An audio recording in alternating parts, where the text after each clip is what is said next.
Assalamualaikum warahmatullahi wabarakatuh. Amsayna wa amsa mulku lillah walhamdulillahi la syarika lah, la ilaha illa huwa al-nusur. Amsayna ala fitratil islam wa kalimatil ikhlas wa ala dini nabiyina Muhammadin sallallahu alaihi wasallam wa ala millati abina Ibrahim hanifa wa ma kana minal musyrikin. Asyhadu an la ilaha illallah wa la syarika lah, wa asyhadu anna Muhammadan abduhu wa rasuluhu la nabiyya ba'dah. Allahumma shalli ala sayyidina Muhammad wa ala alihi wa sahbihi wasallam. Jamaah tarawih Masjid Al-Furqan rahimakumullah, sebagaimana yang sudah difahami biasa dari ceramah-ceramah terdahulu, bahwa sesungguhnya target Ramadan itu perlu diingat ada 3 hal. La'allakum tattaqun, yang kemudian yang kedua walitukmilul iddata walitukabbirullaha ala ma hadakum wa la'allakum tashkurun. Yang pertama agar kamu bertakwa, yang kedua agar kamu bersyukur, yang ketiga wa idza sa'alaka ibadi anni fa inni qarib ujibu da'watad da'i idza da'an falyastajibu li wal yu'minu bi la'allahum yarsudun. Agar kamu senantiasa lurus istiqomah. Untuk memberikan penjelasan berkaitan Ramadan dan taubat, ada baiknya supaya segar saya ambilkan figur contoh cerita yang menggambarkan kepribadian yang takwa, soleh, istiqomah sampai di akhir ayat dan menjadikan akhirat sebagai tujuan. Dia faham betul dunia ini sementara. Kepribadian ini paling tidak mencerminkan sebagaimana yang Allah sampaikan di dalam surat Al-Baqarah 177, yaitu mengenai sidqul iman, keimanan yang benar atau ketakwaan yang benar, yaitu a'udzubillahi minasyaitonirrajim, bismillahirrahmanirrahim, laisal birra an tuwallu wujuhakum qibalal masyriqi wal maghribi walakinnal birra man amana billahi wal yaumil akhir wal malaikati wal kitabi wan nabiyyin wa atal mala ala hubbihi dzil qurba wal yatama wal masakina wa ibnas sabil wasailina fir riqab wa aqamas salata wa ataz zakah wal mufuna bi ahdim idza hadu was-sabirina fil ba'sa'i wad dharra'i wa hinal ba's ulaika alladzina shadaqu wa ulaika humul muttaqun. Shadaqallahu nadzim. Bukanlah peribadatan yang benar menghadapkan wajah ke barat dan ke timur, akan tetapi ibadah yang benar didasari dengan keimanan yang benar. Kalau orang yang bertakwa, rukun iman, rukun Islam sudah bukan pertanyaan. Sholat tidak ada yang belang-belang, asar sholat, maghrib enggak, tidak. Kalau orang bertakwa, seluruh sholat 5 waktu dia tunaikan.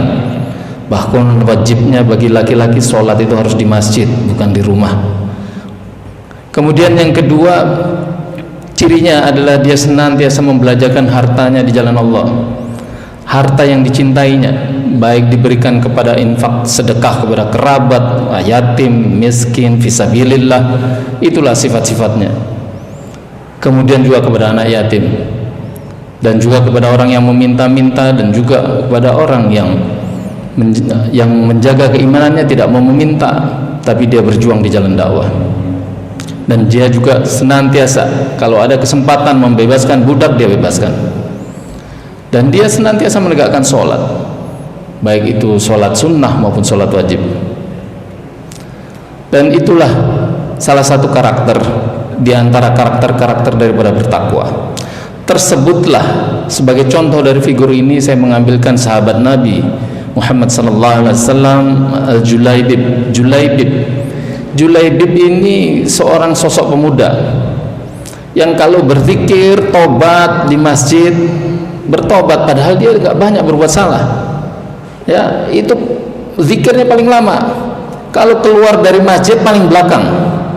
Coba di Masjid Al-Furqan kira-kira kalau zikir ba'da sholat yang paling belakang, yang keluar yang muda apa yang tua? Yang tua. Soalnya yang tua sudah ingat mati, anak muda masih belum ingat mati. Akan tetapi alhamdulillah kalau sudah jadi pemuda mencintai masjid, alhamdulillah. Tetapi Julaibib ini zikir senantiasa panjang, ba'da sholat dia zikir. Maka ketika dia berzikir, bertaubat, istighfar, semua bacaan zikir, semua sudah bubar, maka dilihatnya oleh Rasulullah masih ada Julaibib. Maka kemudian Rasulullah dekati, kemudian ditanya, "Ya Julaibib, apa yang kamu inginkan sebenarnya?" Dia menggelengkan kepala, tidak ada. Sampai ditanya 3 kali, "Apa yang kamu inginkan?" Dia gelengkan kepala, tidak ada. Akhirnya Rasulullah bertanya, "Oh ya, Julaibib ini sosok pemuda yang tidak begitu, istilahnya datang dari keluarga yang kasta tinggi atau yang terpandang. Namanya saja Julaibib, tidak ada binnya. Biasanya orang Arab itu ada bin, ya kan? Umar bin Khattab, Ali bin Abi Thalib, Muhammad bin Abdullah. Ini Julaibib. Ya, kemudian soal fisik itu tidak, kalau kebanyakan tidak dipandang oleh orang kebanyakan, akan tetapi Rasulullah mencintainya. Itulah indahnya Islam. Islam itu tidak ada diskriminasi. Kulitnya hitam, sebenarnya putih dia kelihatannya, kalau dia ketawa giginya kelihatan, tapi kulitnya hitam, rambutnya keriting seperti sarang tawon, badannya juga pendek, tidak terlalu tinggi seperti orang Arab, akan tetapi solehnya luar biasa. Kata Rasulullah, di dalam hatinya ada aku. Artinya Julaibib itu senantiasa bersalawat, tidak putus-putus. Rasulullah tahu barang siapa sahabat yang bersalawat kepadanya, karena kalau salawat maka dijawab oleh Allah dengan 10 kali kebaikan, dengan 10 kali salawat ditinggikan derajatnya 10, dihapus kesalahannya 10. Nah, itulah kemuliaan daripada salawat. Kata Rasulullah, dia senantiasa di hatinya ada aku, dan di hatiku ada Julaibib.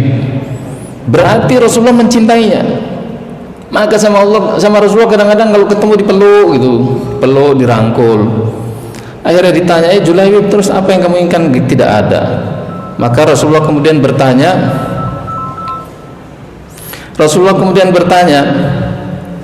apakah kamu ingin menikah? Diam dia. Tanya lagi, karena pemuda jomblo tapi ahli masjid, senantiasa di masjid terus. Jadi bapak-bapak, kalau ada pemuda jomblo ahli masjid, tanyakan, kamu mau nikah enggak? Begitu. Rasulullah juga tanya ini, kamu mau menikah? 3 kali ditanya. Akhirnya dia memberanikan diri untuk menjawab, "Ya Rasulullah, pemuda mana yang tidak ingin menikah? Alangkah bahagianya pemuda menikah, memiliki istri, memiliki anak-anak. Akan tetapi siapalah saya, datang dari keturunan keluarga biasa-biasa saja, bahkan orang tuanya tidak terlalu dikenal. Siapalah saya, fisiknya juga begini, hartanya juga tidak banyak. Dia kerja sebagai kuli panggul ketika diperlukan, dan ketika cukup untuk dimakan dia bersyukur sekali." Itulah salah satu sifat daripada takwa. Ajaib memang orang Islam itu, ketika dia menerima kebaikan sedikit saja dia bersyukur. Ya, tidak, orang melihat mungkin tidak kelihatan ada kebaikan, tapi dia bersyukur. Kalau dia terima musibah dia bersabar. Akhirnya Rasulullah tersenyum mendengar jawabannya. "Tapi kamu mau menikah kan?" Akhirnya ya dia menjawab demikian sama Rasulullah, "Kalau gitu ikut saya." Maka diajaknya Julaibib ini mengunjungi sahabatnya, sahabat dari Ansor yang kaya raya. Kaya raya, Julaibibnya tidak punya harta, hidupnya tidur di emperan masjid, senantiasa hidup menghabiskan waktunya di masjid, hanya pergi dari masjid kalau dia bekerja, dan dia bekerja di pasar memanggul barang orang yang membutuh pertolongan. Akhirnya sama Rasulullah diajak ke salah satu sahabat Ansor yang terkenal kaya raya dan memiliki gadis yang cantik.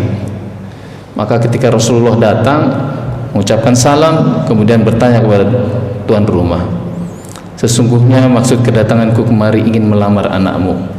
Yang punya rumah begitu senang sekali karena memikir dikiranya Rasulullah yang melamarnya. Akan tetapi bukan untuk aku, kata Rasulullah. Kaget dia. Untuk siapa? Untuk Julaibib. Baru bapaknya berpikir, "Hah? Julaibib? Kulitnya hitam, pendek badannya, rambutnya keriting, kelihatan putih kalau dia ketawa saja." Jadi begitu. Akhirnya minta izin sama Rasulullah, "Ya Rasulullah, kalau gitu saya izin dulu, saya tanya sama istri." Ya, suami yang bijak begitu, mengambil keputusan besar, tanya sama istri. mengambil kesepakatan, bicara sama istri.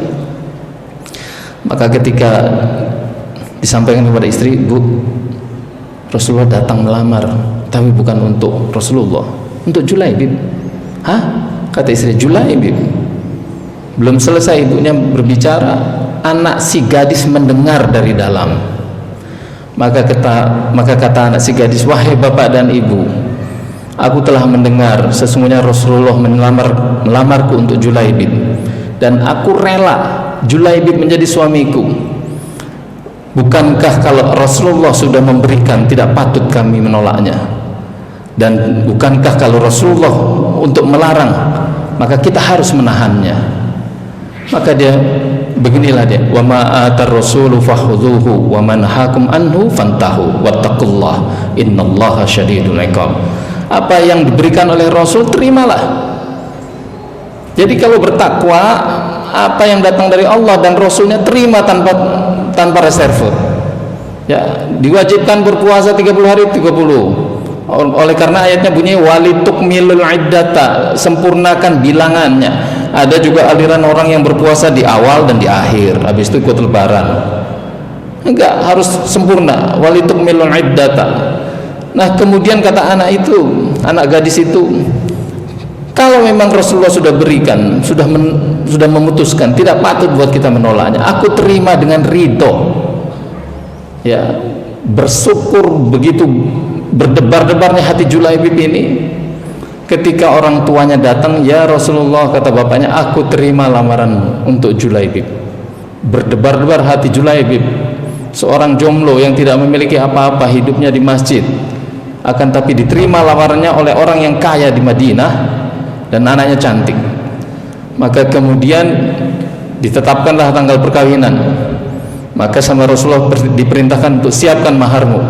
Maka dia bekerja dengan begitu giatnya. Tapi ketika sampai pada hari H, ditanya oleh Rasulullah, sudah berapa mahar terkumpul? Ya Rasulullah, namanya juga kerja untuk membantu orang. Kalau ada butuh pertolongan untuk angkat barang, dia angkat. Harta yang aku dapatkan, aku bisa makan, aku bersyukurnya luar biasa.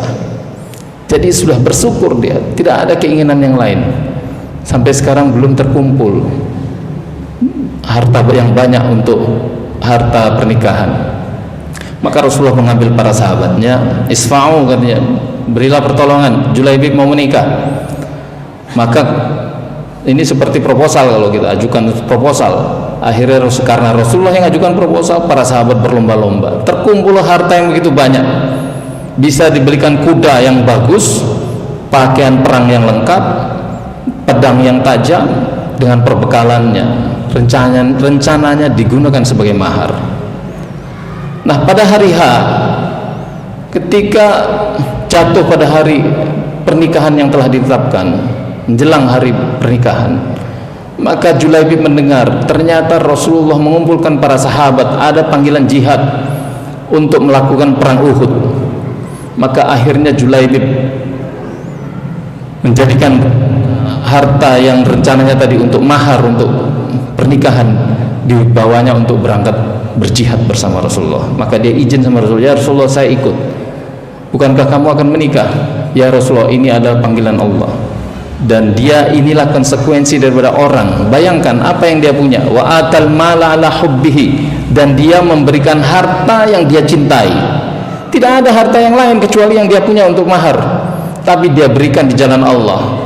Mengenai nanti pernikahan setelah jihad, perang Uhud, biarkanlah Allah yang menetapkan hartanya. Maka dia berangkat bersama Rasulullah. Begitulah kalau orang-orang yang bertakwa, sholat, zakat, puasa, tapi selain itu juga memberikan harta. Nah, jamaah tarawih rahimakumullah, akhirnya ikut berperang bersama Rasulullah. Kemudian setelah selesai peperangan, banyak di antara kaum muslimin yang syahid. Maka Rasulullah bertanya kepada para sahabat, apakah engkau kehilangan kerabatmu? Mereka menjawab, sesungguhnya telah kami temukan ya Rasulullah semua kerabat kita. Jadi sudah diidentifikasi yang syahid maupun yang masih hidup. Kata Rasulullah, sesungguhnya aku kehilangan satu kerabatku. Siapa dia? Julaibib. Coba dicari. Akhirnya ditemukanlah Julaibib dan telah syahid.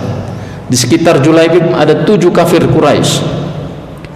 yang telah meninggal di dalam pertempuran melawan Julaibib. Dia mampu membunuh 7 kafir Quraisy dan dia juga akhirnya syahid di medan pertempuran. Maka Rasulullah meneteskan air mata, memangku kepalanya, artinya diambil kepalanya, dipangkunya. Kemudian ketika dipangkunya, Rasulullah melihat bidadari turun dari surga. Ketika turun dari surga, bidadari ingin memandikan Julaibib, maka Rasulullah sedikit menoleh ke kanan karena malu. Julaibib inilah sosok yang tidak banyak dilirik oleh gadis di dunia, tapi ternyata dia dinanti-nantikan oleh bidadari surga. Jamaah terakhir rahimakumullah. Maka untuk menjelaskan karakter takwa tadi, semuanya ada pada diri Julaibib. Ketika ada panggilan dari Allah dan Rasulnya, ketika azan berkumandang, maka bersegeralah, tinggalkanlah. Ketika berinfak, maka berinfaklah dengan harta terbaik, yaitu harta yang dicintai. Janganlah berinfak harta yang sudah kita tidak mau lirik.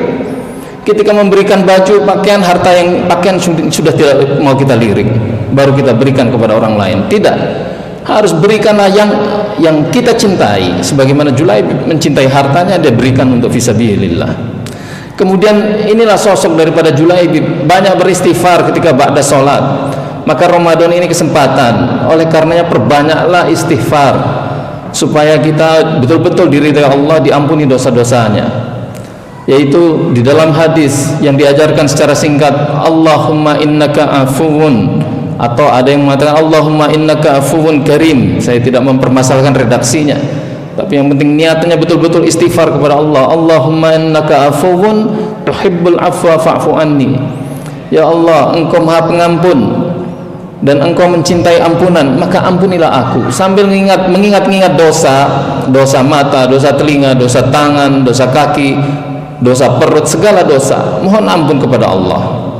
Maka insya Allah kalau dosa-dosa kita diampuni pasca Ramadan, ya, menjadi sosok yang bertakwa, menjadi sosok yang lurus, ada satu tanda-tandanya. Ada orang yang bertanya, apa sih ciri-cirinya orang yang dosanya diampuni? Maka sesungguhnya Allah berfirman, wa man taba wa amila sholihan fa innahu yatubu ila Allahi mataba. Barang siapa yang bertobat dengan sebenarnya tobat, fa ulaika yubaddilullahu sayyiatihim hasanat. Allah gantikan keburukannya dengan kebaikan. Satu tandanya. Sebelum Ramadan, ada anak muda yang bertanya, bagaimana tanda-tandanya Pak Ustadz kalau kita diterima tobatnya? Saya kasih contoh sederhana dengan ayat, referensi ayat ini. Kalau kamu di handphonemu ada aplikasi main game, game itu berasosiasi dengan kejahatan, dengan kekerasan, dengan seksual, dan kemudian game itu tidak ada manfaatnya, hanya mendatangkan dosa saja. Kemudian kamu beristighfar di Ramadan, kamu bertobat, kamu sudah tidak mau lagi main game itu, akhirnya kamu delete dari handphonemu. Ketika kamu delete, kemudian kamu tidak ingin memainkannya kembali karena sudah betul-betul tobat kepada Allah, maka tobatmu diterima. Itu tandanya. Dan Allah ganti. Kalau dulu kamu 1 jam main game, maka kamu mulai mencari kegiatan 1 jam dengan kegiatan yang lebih baik dari main game, yaitu dia misalnya dengan berinteraksi di masjid, jamaah masjid, atau melakukan kebaikan yang lain, atau tilawah Quran, atau istighfar, atau apa saja, atau berinteraksi dengan masyarakat. Faulaika yubaddilullahu sayyiatim hasanat. Itulah Allah ganti keburukannya dengan kebaikan. Cirinya tobat begitu. Tapi setelah 3 bulan kalau kamu tobat, kamu install lagi ingin main, berarti gagal dari tobat tadi. Berarti ketika gagal, Allah menguji lagi dengan hal yang sama. Tapi Allah tidak pernah merasa habis kasih sayangnya kepada hambanya. Oleh karenanya ketika Allah berfirman, wa idza sa'alaka ibadi anni fa inni qarib ujibu da'watad da'i idza da'an falyastajibu li wal yu'minu bi la'allahum yarshudun. Kalau hambaku bertanya tentang aku ini dekat, mengabulkan semua permintaan, tapi penuhilah semua kewajibannya kepadaku dan berimanlah kepadaku. Oleh karenanya meskipun berulang-ulang kita berbuat dosa, gagal dengan dosa yang tadi, akhirnya kita istighfar lagi terus, akhirnya sampai pada suatu tahap dia berhasil dan dia tidak mengulanginya lagi. Sebagai contoh yang tadi, dia tidak pernah install lagi, tidak kepingin lagi, dia ganti dengan yang lain. Allah akan menguji dengan ujian lagi yang lain untuk mengecek atau untuk menaikkan derajatnya. Begitulah ujian di dalam kehidupan kita. Lolos dari ujian satu bukan berarti tidak ada ujian yang lain. Barakallahu li wa lakum ajma'in. Subhanakallahumma wa bihamdika asyhadu an la ilaha illa anta astaghfiruka wa atubu ilaik. Wassalamualaikum warahmatullahi wabarakatuh.